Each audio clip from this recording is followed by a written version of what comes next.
এখন যে ঘটনাটি আপনাদের সাথে শেয়ার করব, এই ঘটনাটি আমাদেরকে যিনি পাঠিয়েছেন তার নাম নাশিতুর রহমান নাজমুল। ওনার বাড়ি জামালপুর জেলার সদর উপজেলার গোড়ারকান্দা গ্রামে। উনি যে ঘটনাটি পাঠিয়েছেন, এই ঘটনাটি মূলত ঘটেছিল ওনার জ্যাঠাতো ভাই খোরশেদের সাথে।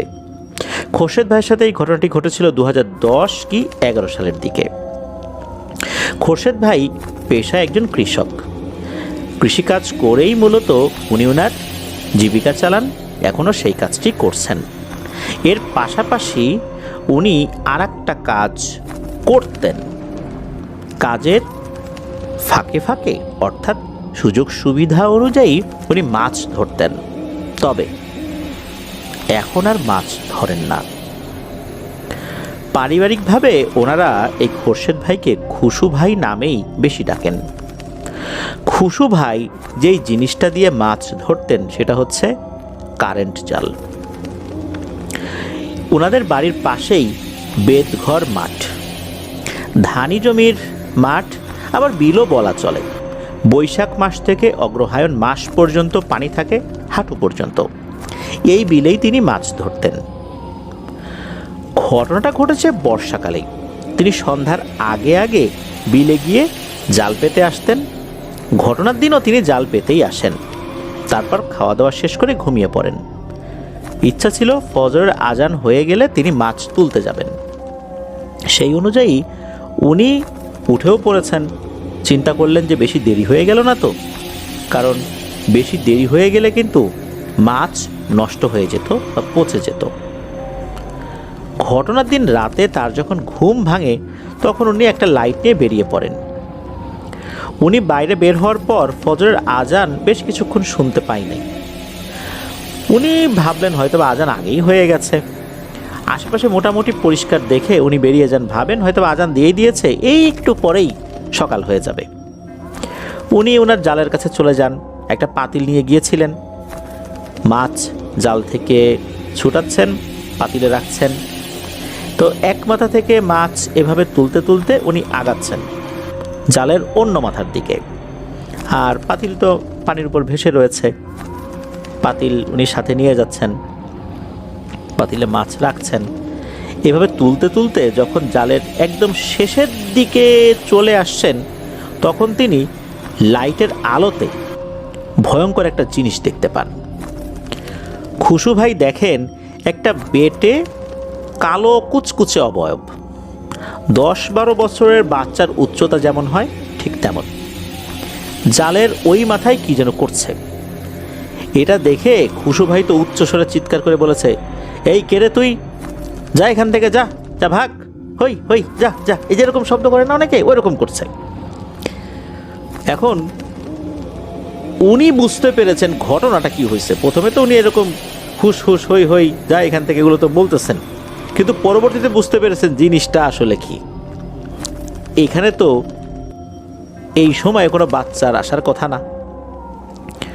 উনি এই যে চিৎকার করছিলেন, কিছু দূরেই একটা টং ঘর ছিল, সেখানে সম্পর্কে মামা হন, তার নাম হচ্ছে আনিস। এই আনিস মামা ঘুমিয়েছিলেন।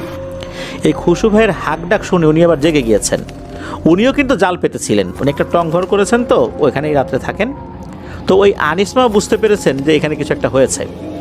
উনি আবার চিৎকার করে বলছেন, এই কেরা চিৎকার করে।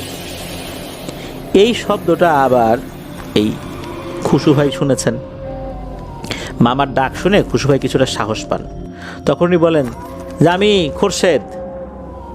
তখন আনিস মামা বলেন, ও খোরশেদ, তো কি হয়েছে রে? তখন খুশু ভাই বলেন যে মামা আমি তো বিপদে পড়ছি। তখন আনিস মামা বলেন, এদিকে আগে আসো, আমার কাছে আসো। এই বলে ওই আনিস মামা ওই টংঘর থেকে হাতটা বের করে লাইটটা জ্বালিয়েছেন, মানে লাইটের আলো কোন দিকে এটা উনি বোঝানোর জন্য। ওই দিকে উনি আছেন। তো যখন আলোটা জ্বালিয়েছেন, ওই আলোর উৎসটা দেখে খুশু ভাই দ্রুত ওই দিকে ছুটে যান। যাওয়ার পর ওই আনিস মামা বলছেন যে ভয় পাইছো বেটা? বুঝতে পারছি, কি হয়েছে খুলে বলো তো, ওই সময় চিৎকার করলা কেন? তখন খুশু ভাই সব খুলে বলেন। সব শুনে আনিস মামা বলছেন যে ও এই ব্যাপার, ভয় পাইও না।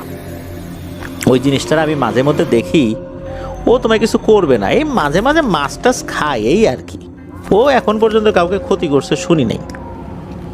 যেহেতু দেখেই ফেলছো, এখন আর ওদিকে যাওয়ার দরকার নাই, আজান হইলে তারপরে জালের বাকি মাছ তুলে চলে যাও। তখন খোরশেদ ভাই বলেন যে, বলেন কি মামা, ফজর আজান এখনো হয় নাই? তখন আনিস মামা বলেন, আরে আকাশের দিকে তাকায় দেখো কত চাঁদের আলো, ফজরের আজান এখনো দেয়নি। তখন দুইজন মিলে গল্প গুজব করছিলেন, একটা সময় ফজর আজান হয়।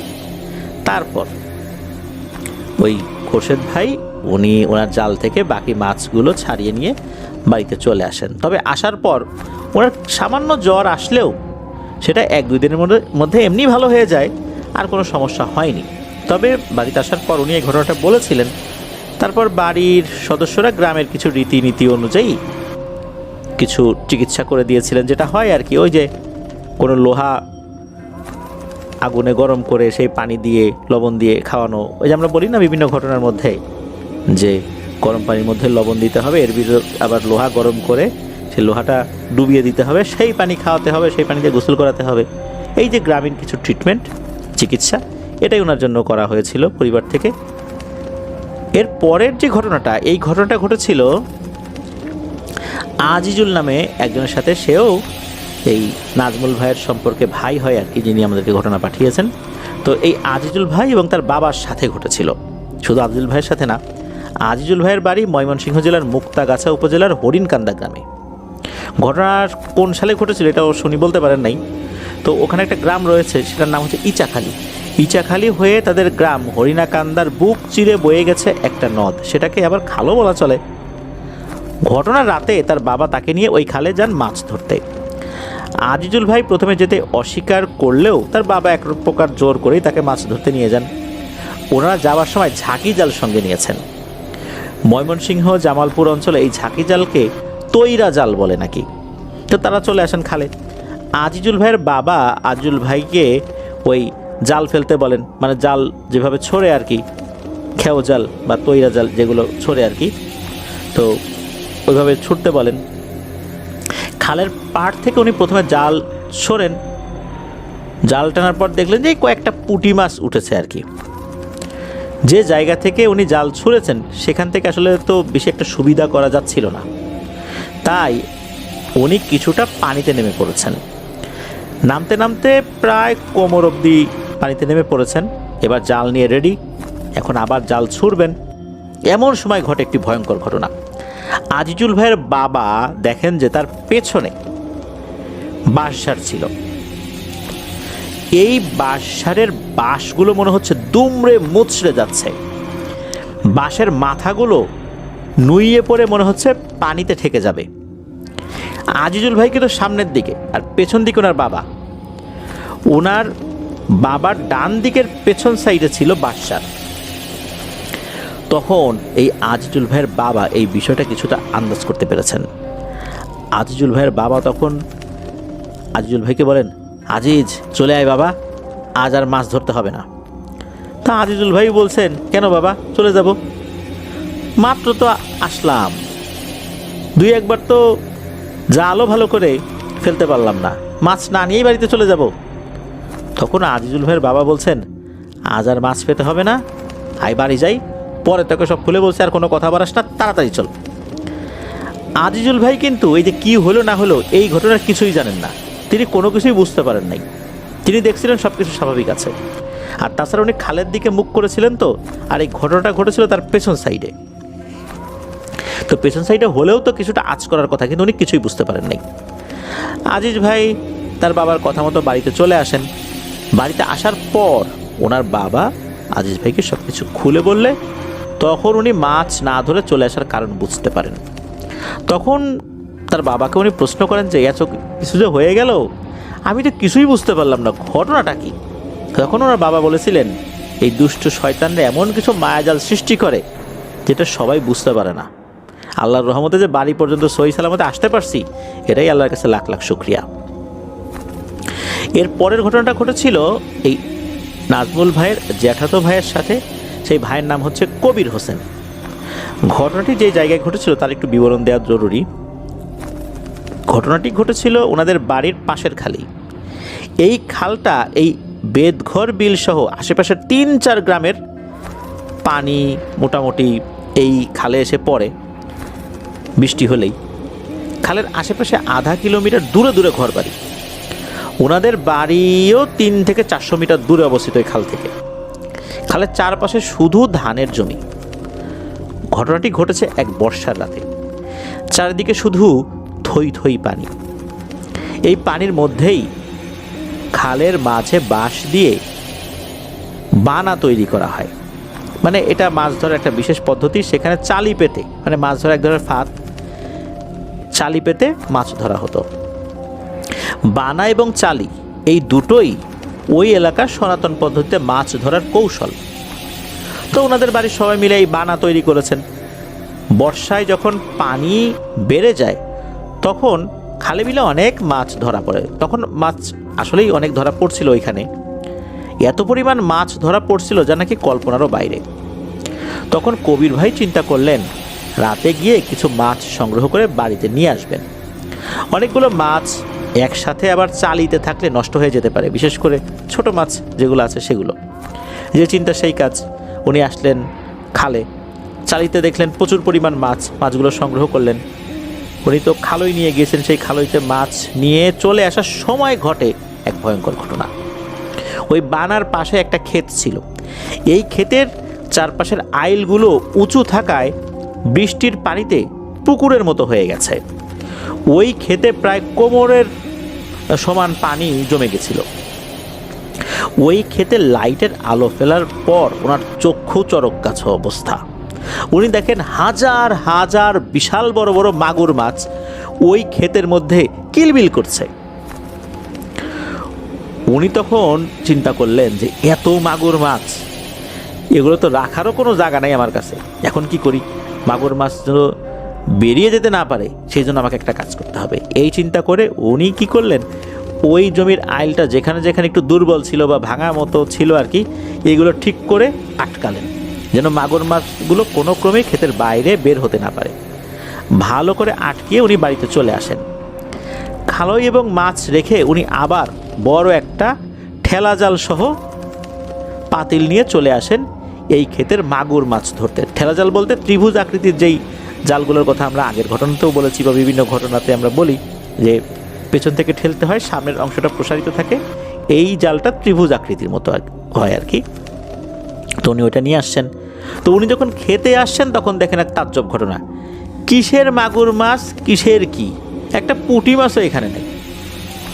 কবির ভাই তখন ভাবলেন যে এটা কি হইল, এত বড় বড় মাগুর মাছ দেখলাম, কোথায় গেল সবগুলো? ক্ষেতের আইলগুলো তো খুব ভালোভাবেই আটকালাম, তাহলে মাছগুলো কোথায় গেল? এত অল্প সময়ের মধ্যে এতগুলো মাছ চলে গেল। ক্ষেত থেকে বের হওয়া শুরু হলেও তো এতগুলো মাছ একবারে উধাও হওয়ার কথা নয়। তখন কবির ভাই কি একটা চিন্তা করে একটা বিড়ি ধরালেন। উনি আবার বাসার থেকে আসার সময় একটা ম্যাচের বক্স আর এক প্যাকেট বিড়ি নিয়ে বের হয়েছিলেন। তো যখন বিড়ি ধরিয়েছেন তখন ওনার হুশ আসে যে আরে সর্বনাশ, আমারে তো আজকে মাইসাদেও ধরছে রে। মাছের লোভ দেখিয়ে আমাকে পানিতে নামাইতে চাইছিল। এতগুলো মাগুর মাছ, তা না হলে কিভাবে এখান থেকে এত অল্প সময়ের মধ্যে বের হয়ে যাবে? এগুলো তো মাগুর মাছ না রে। আল্লাহর অশেষ রহমতে তখন কি মনে করে বাসায় চলে গেছিলাম। ওই সময় যদি এই মাগুর মাছ ধরার জন্য পানিতে নামতাম, একটাও যদি ধরার জন্য নামতাম, তাহলে তো এই পানির মধ্যেই আমাকে একদম পুঁতে ফেলতো। আল্লাহ বাঁচাইছে। আবার উনি সাথে করে আগুন নিয়ে আসছিলেন। তখনই তড়িঘড়ি করে তাড়াতাড়ি করে বাড়িতে চলে আসেন। তবে এই ঘটনায় তার সামনে কোনো ধরনের কোনো অবয়ব আসেনি এবং তার আগমনের কোনো লক্ষণও দেখা যায়নি। ধারণা করা হয় যে কবির ভাইকে মাছের লোভ দেখিয়ে পানিতে নামিয়ে একটা বিপদে ফেলার চেষ্টা করেছিল। উনি তো প্রথম ধাপে পানিতে নামেন নাই, দ্বিতীয় ধাপের সাথে আগুন এনেছিলেন, তাই হয়তোবা ওই দেহটা তার কোনো ক্ষতি করতে পারে নাই। তবে কবির ভাই বলেন যে ওই যে চালির মাছ রাতের বেলা ধরতে গিয়েছিলেন উনি, এই জন্য হয়তোবা এই মেছোটা তার উপর ক্ষিপ্ত হয়ে এরকম একটা মায়াজাল সৃষ্টি করেছিল। এত রাতের বেলা তালিতে মাছ ধরতে যাবেন, সাধারণত ভোরের দিকে সবাই যায়, ওই সময় এই যে টুকিটাকি মাছগুলো ওই মেছো দেওটা খেয়ে থাকে। উনি রাতের বেলা গিয়েছেন, হয়তোবা তার অসুবিধা হয়েছে, এই জন্যই হয়তোবা তাকে এরকম একটা মায়াজালে ফেলে ক্ষতি করার চেষ্টা করেছিল। যদিও বা সে সচরাচর কারো ক্ষতি করে না, তারপরও কোনো কারণে হয়তোবা ক্ষিপ্ত হয়ে গিয়েছিল, কারণ এদের তো আসলে বিশ্বাস করা কঠিন কখন কি করে। তো এটাই ছিল ঘটনা। ধন্যবাদ জানাচ্ছি নাশিদুর রহমান নাজমুল ভাইকে ওনার পাঠানো চমৎকার কিছু ঘটনার জন্য। প্রিয় লিসেনার্স, চলুন চলে যাব আমাদের এবারের থার্সডে নাইট 181তম আয়োজনের পরবর্তী আরও একটি নতুন ঘটনায়।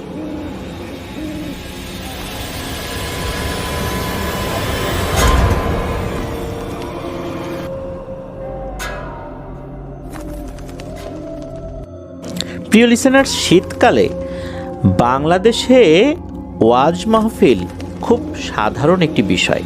এটা আমাদের সংস্কৃতির একটা অংশ হয়ে গিয়েছে।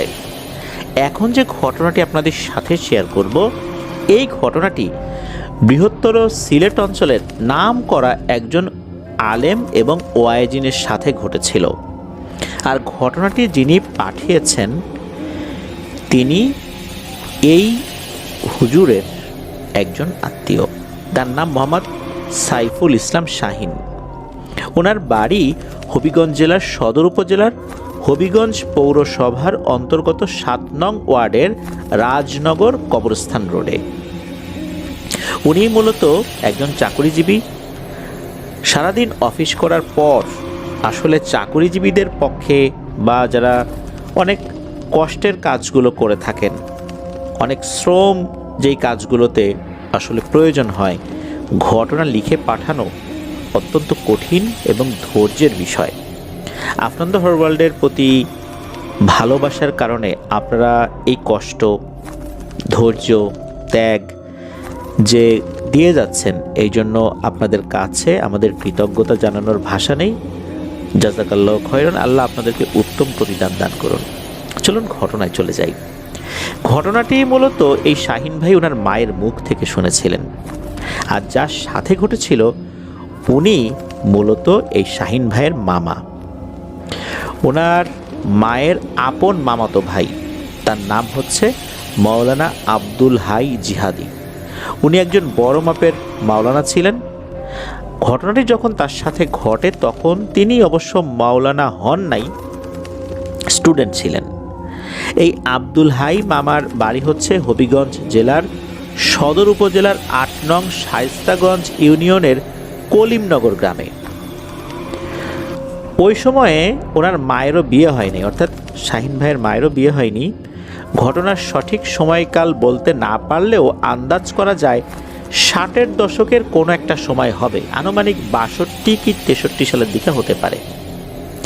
আব্দুল হাই মামা বয়সের দিক থেকে ওনার মায়ের 2 থেকে 3 বছরের ছোট হলেও তারা প্রায় একই সাথেই বড় হয়েছেন। মামা তার সাথে ঘটে যাওয়া ঘটনাটি ওনার আম্মুকে সবিস্তারে বর্ণনা করেছিলেন। আব্দুল হাই মামা বেশ প্রাণখোলা মানুষ ছিলেন, আবার অনেক রাগীও ছিলেন। একবার তার রাগ উঠে গেলে সহজে সেটা কন্ট্রোল করা যেত না। এবার মূল ঘটনায় আসি। ঘটনার দিনের বেলাতে মামা ওনার এক আত্মীয়ের বাড়ি, যেটা কলিমনগর থেকে প্রায় 4 থেকে 5 কিলোমিটার দূরে যাওয়ার একটা পরিকল্পনা করেছিলেন। ওই বাড়িতে বিয়ের অনুষ্ঠান ছিল। প্রতিমধ্যে মেইন রোডের পাশে জগৎপুর নামক স্থানে বিশাল একটি কবরস্থান পড়ে। ঘটনাটি মূলত এই কবরস্থানকে কেন্দ্র করে।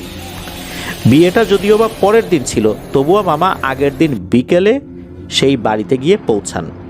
মামার তখন বয়স 17 কি 18 বছর হলেও উনি একজন বিজ্ঞ মানুষ হিসাবে সকলের কাছেই ওই সময় গ্রহণযোগ্যতা লাভ করেছিলেন।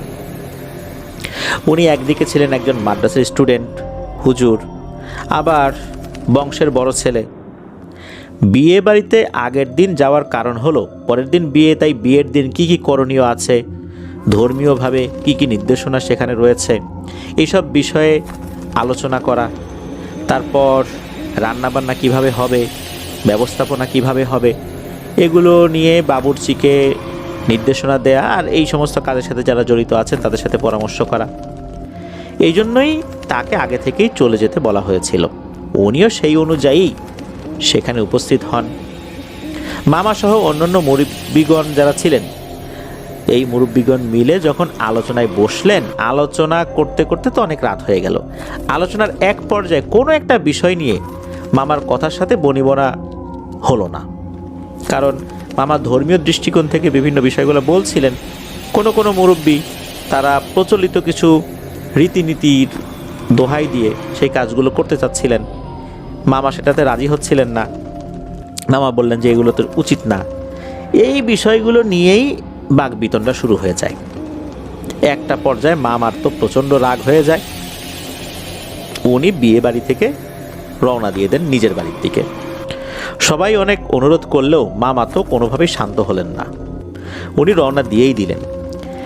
বিয়ে বাড়ি থেকে বের হয়ে আসছেন। রাত ঠিক কয়টা বাজে এটা উনি ওই সময় বলতে পারেন নাই, তবে মামা বলেছেন আনুমানিক রাত 2টার মতো হতে পারে। মেইন রোডে এসে দেখলেন কোথাও কেউ নেই। এখন থেকে এত বছর আগে, অর্থাৎ সেই 62-63 সাল যখন মহান মুক্তিযুদ্ধেরও আগের সময়, তখন যোগাযোগ ব্যবস্থা কেমন ছিল তা তো বোঝাই যাচ্ছে। যেটাকে মেইন রোড বলা হচ্ছে সেটা মূলত 14 থেকে 15 ফুট চওড়া একটা কাঁচা রাস্তা ছিল, যেটা বর্তমানে হবিগঞ্জ শায়েস্তাগঞ্জ সংযোগ সড়ক। তখন কিন্তু এই রাস্তায় বাস চলাচল করতো না, তবে কালে ভদ্রে হঠাৎ হঠাৎ দুই একটা মালবাহী ট্রাক চলতো।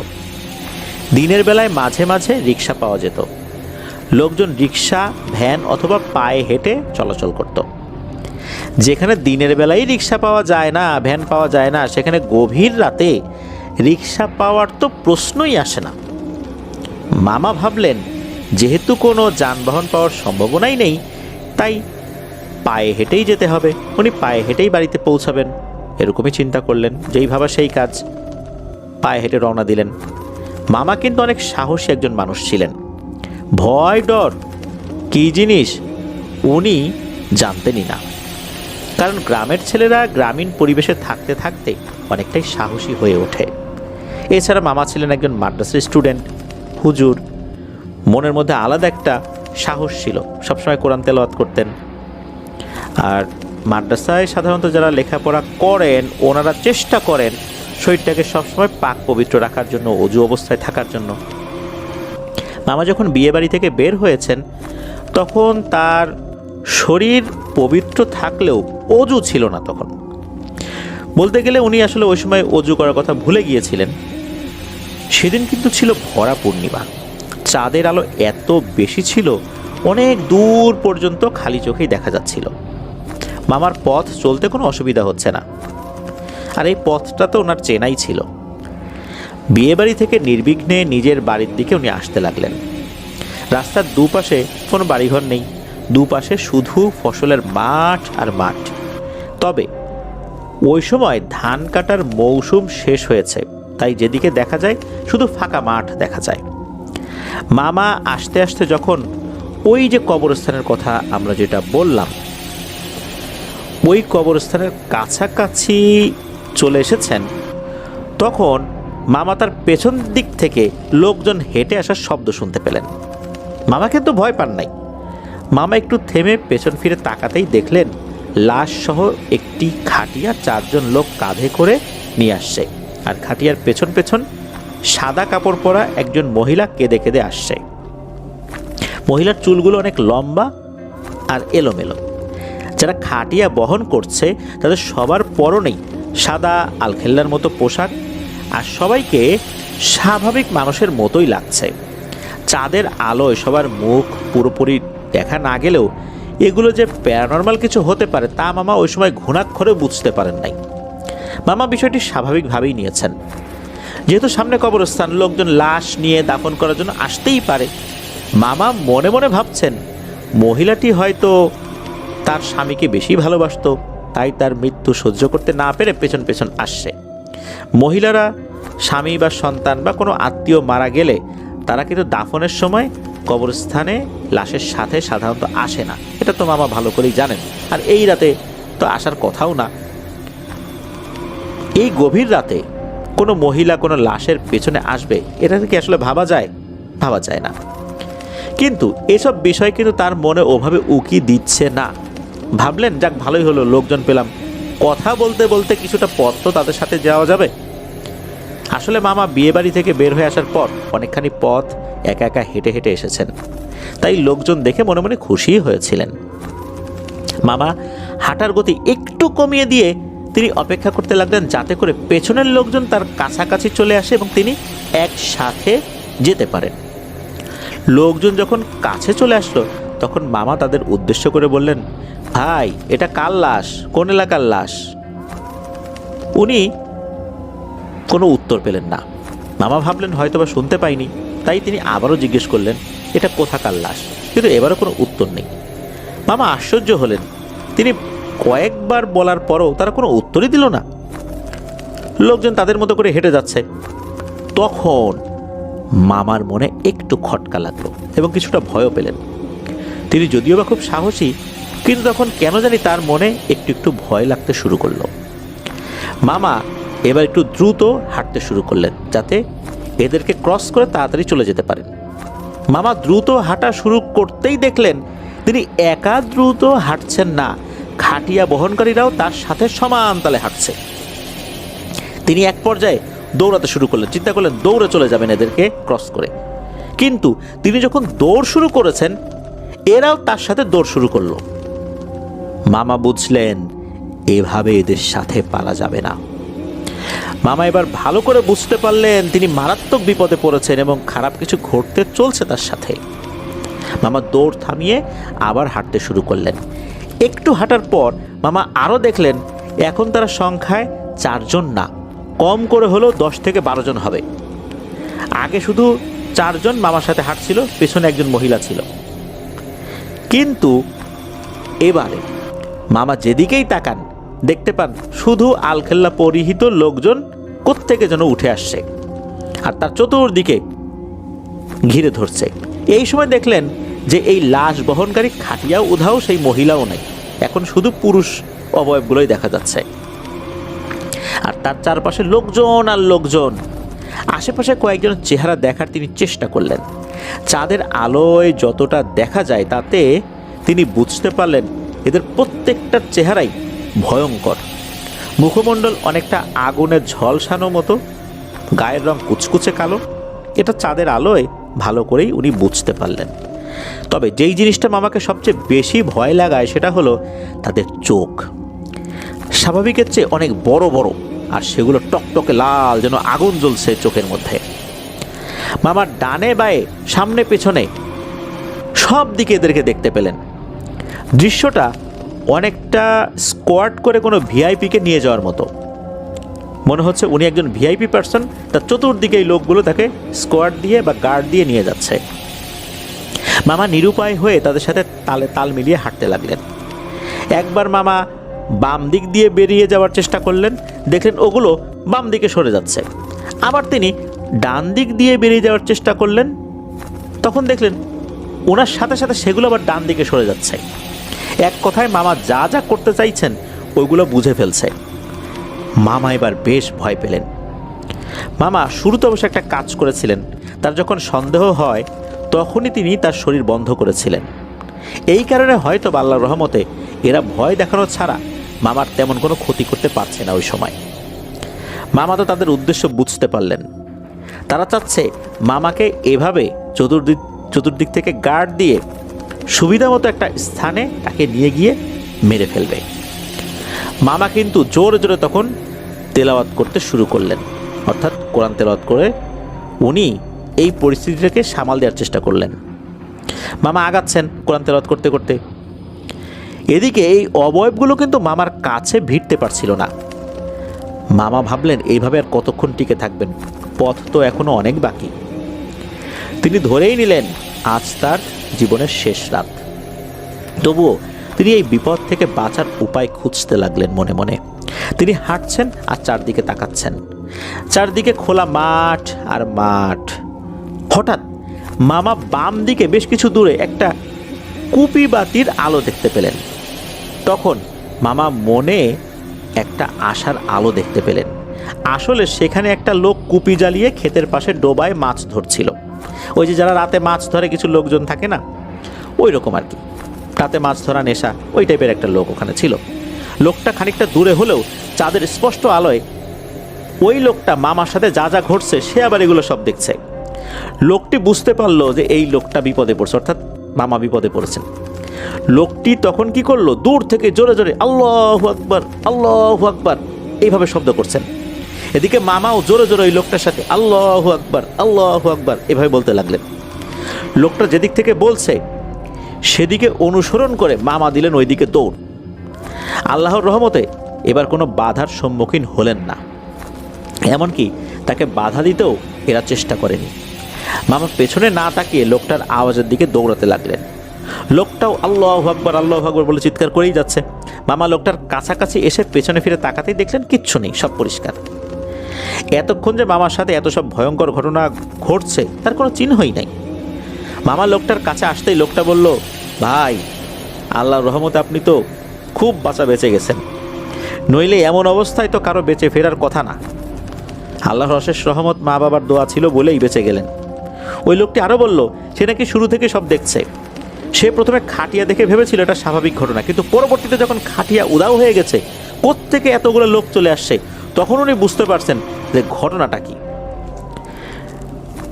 তখন মামা আরও কাছাকাছি আসবেন এমন একটা অপেক্ষায় ওই লোকটা ছিলেন।